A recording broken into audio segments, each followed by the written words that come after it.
Uganda's internet usage has grown in recent years. The most wonderful innovation I have seen is the internet. Oh, the people from the age group of 26 years to 35 use internet more. It also comes with its own what?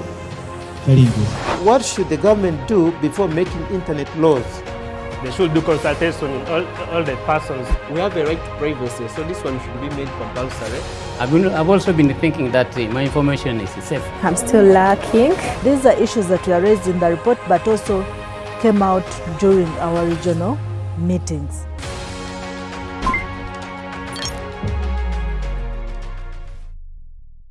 Uganda's internet usage has grown in recent years with over 10 million users. Social media penetration is estimated at about 5.6% of the urban population. Currently, internet penetration per population size is around 24.5% in Uganda, according to World Bank finding. The Uganda Communications Commission Sector Report 2019 indicated that Uganda's internet penetration was 37% with over 23 million subscribers. The Commission indicated that Uganda had about 5.5 million active smartphones and the rest being feature phones.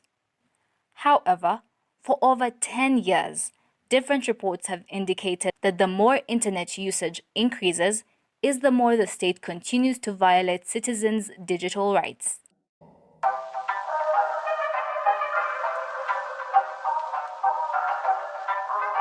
Between August to January 2021, Unwanted Witness conducted a study as part of an evidence-based advocacy approach to strengthen the effectiveness and enjoyment of digital rights in Uganda, which was launched recently.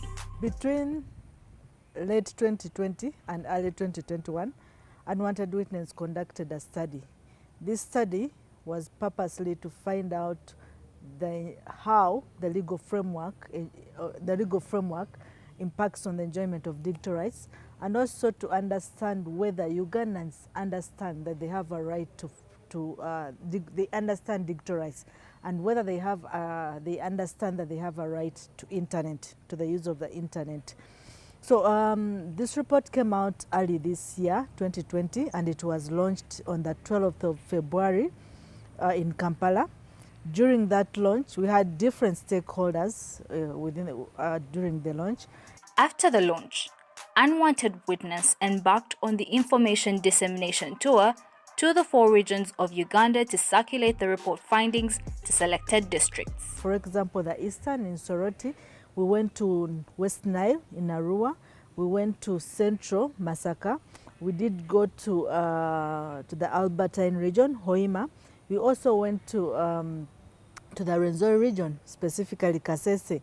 The dissemination started in West Nile in Arua district, where the Unwanted Witness team held dissemination meetings and discussions purposely to publicize the digital rights enjoyment and governance in Uganda. What should the government do before making internet laws? They should do consultation with all the persons who are going to benefit from this, the impact of shutting down the internet and other issues. The consultations will be done. That's why most of these laws are very hard to enforce, because the views of the local person was not sought. The study focused on addressing key objectives, which included building on the existing knowledge about digital rights and internet governance in Uganda, investigate factors hindering the enjoyment of digital rights and internet freedoms in Uganda, and to attain recommendations for policy formation and review for digital rights enjoyment.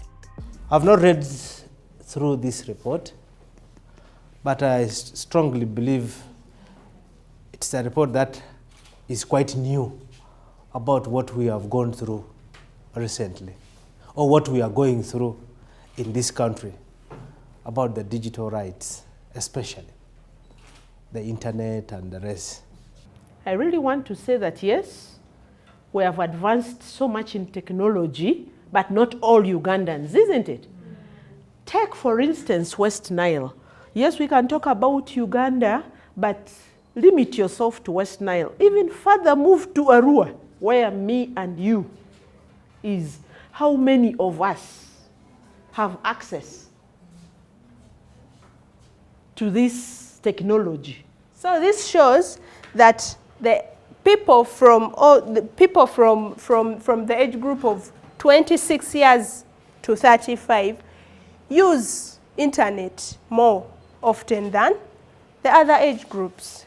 From Arua, the Unwanted team proceeded to Kasese district, where a similar arrangement and discussions were conducted with key stakeholders. Kasese, like any other major towns, the usage of data gadgets like phones is on the increase, which means they easily access information. In my life on earth, and I've spent close to slightly more than half a century on this earth, the most wonderful innovation I have seen is the internet. Because you can see how banking has become easy, how communication has become easy, how even planes now can fly without getting lost. Everything on this world has become easy because of the internet. Even business has become very easy. Yes, we are happy because of this internet revolution, but it has also come with its own what? Challenges. Internet is good, accessibility to internet is okay, but it's necessary. It has come with so many disadvantages that have made basically more harm than good. Much as this internet is for us here to be used, but how are we using it? What are we posting? We have seen people misusing or abusing the digital space by posting things that are not really good for the information, for the public. It was clear in Kasese that the awareness of digital rights, as it's indicated in the Digital Rights Enjoyment and Governance in Uganda report, among the key stakeholders was limited. With the discussion in Kasese, all stakeholders agreed that there is need to increase more awareness among the population to be cautious about their digital rights and protection. So I would advocate that Madam Ramadan and your team, maybe through the state organs, we need to embark on a serious sensitization of our people to ensure they know that their rights are catered for under these laws. There is a need of engagement, need of more sensitization, so that these people at grassroots are able to pick and understand the usage of internet. I saw the Reverend really putting it out that we need this kind of sensitization. I think it should be in the dockets, in the plans, the worker plans of Unwanted Witness, to see how they can engage these stakeholders through this kind of sensitization. I'm going to report to my CEO as well. She's Mohindo Jolie.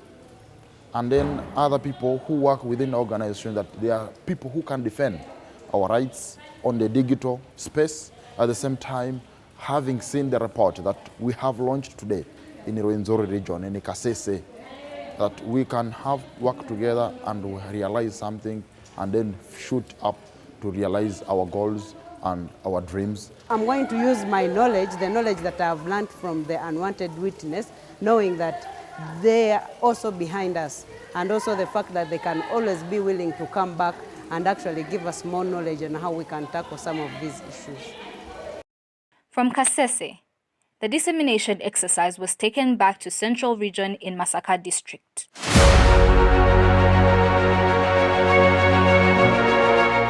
By 2014, Masaka district had a population of 103,829, and the number has possibly increased not only in people, but also the use of digital systems.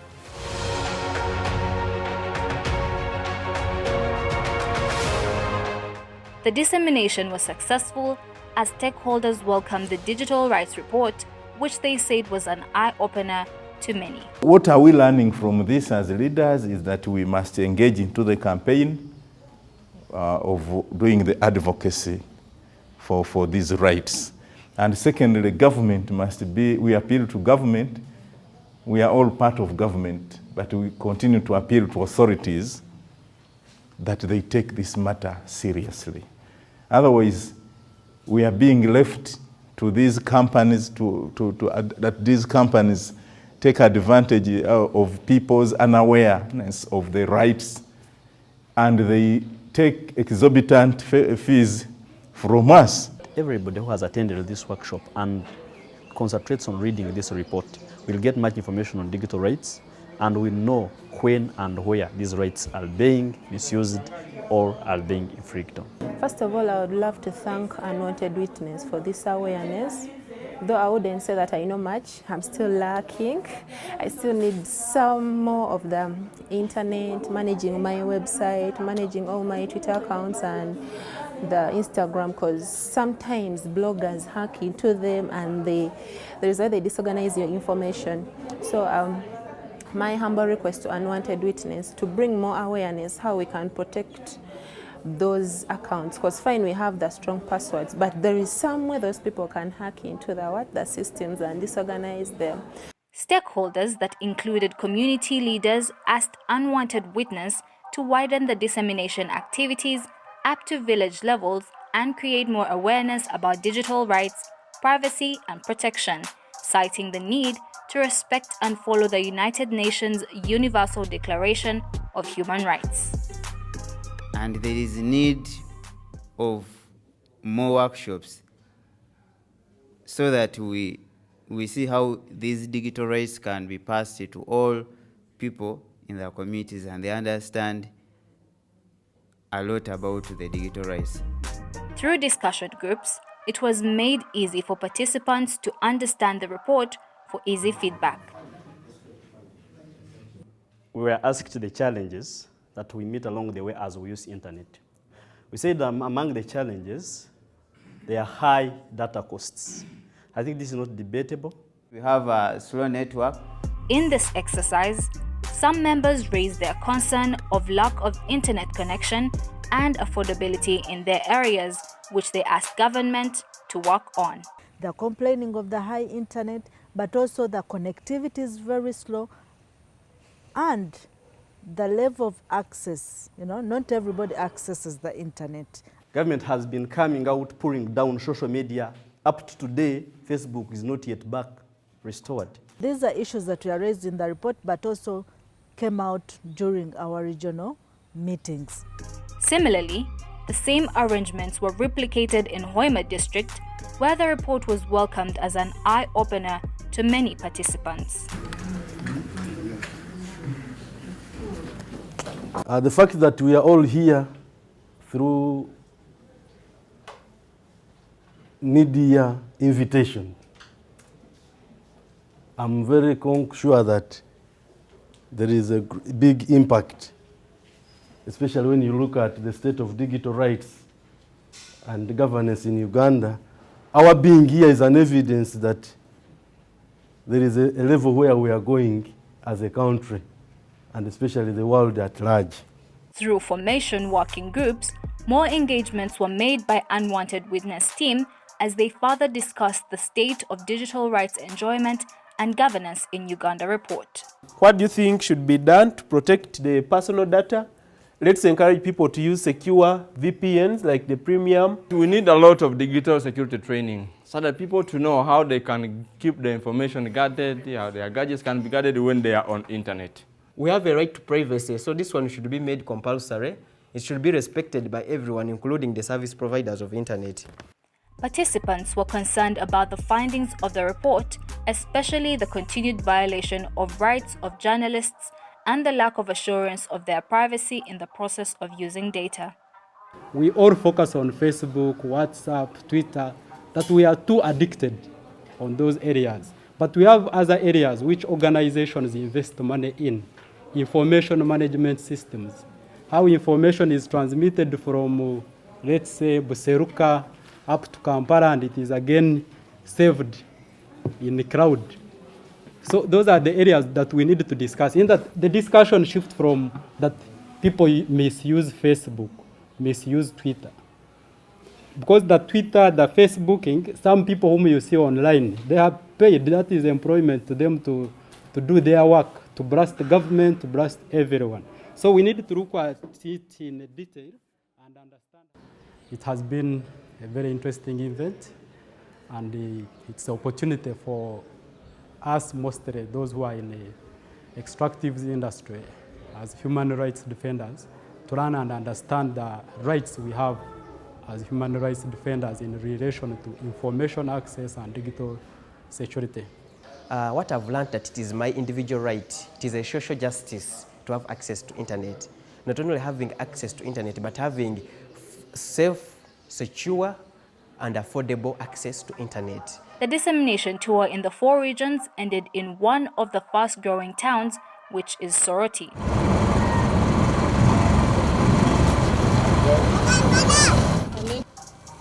It also has an increasing number of internet users across all social media platforms. Unfortunately, it was evident that, like many Ugandans, they had inadequate knowledge about their digital rights. In all the parts of the country that we've been to, we've discovered that this is a new concept. Even when people use the internet, it's a new concept. People do not understand that it's their right to use the internet. It is my first time to attend this meeting and this course and to get to know this information, because personally I've been just going to the net, using it. I've been thinking that it has been free information. I've also been thinking that my information is safe as it goes out.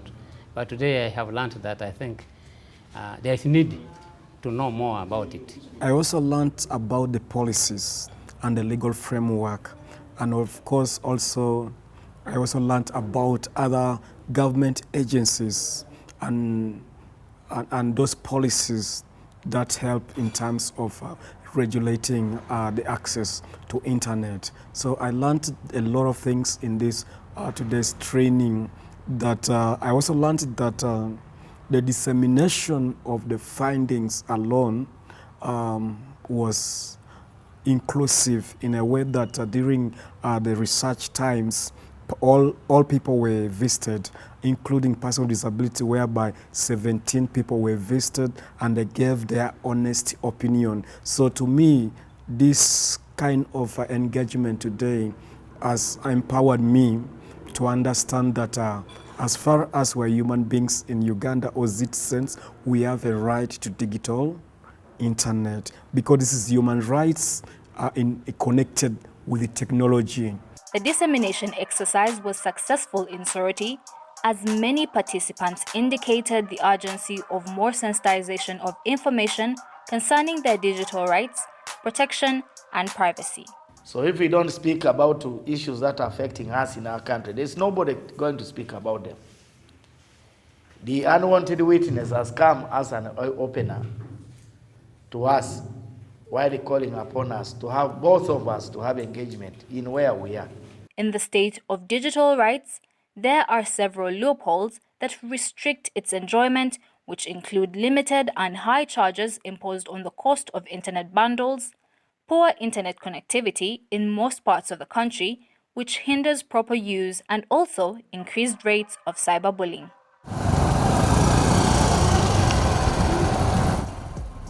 The state of digital rights and infrastructure offers both promise and peril. Promise in the form of extraordinary ease of access to a vast array of information through internet penetration, and peril due to a lack of digital literacy, information access, and controls from government. It is important to note that providing an appropriate level of access to internet is central to realizing the promise of the information and digital rights. This documentary provides a framework for thinking about the digital rights issues and offers ways of moving towards resolving the dilemma. Unwanted Witness is grateful to the partners that enabled us do the research and also conduct the regional disseminations. Digital Human Rights Lab and GIZ enabled the team to be able to reach the person in the different districts. We are forever grateful for this support.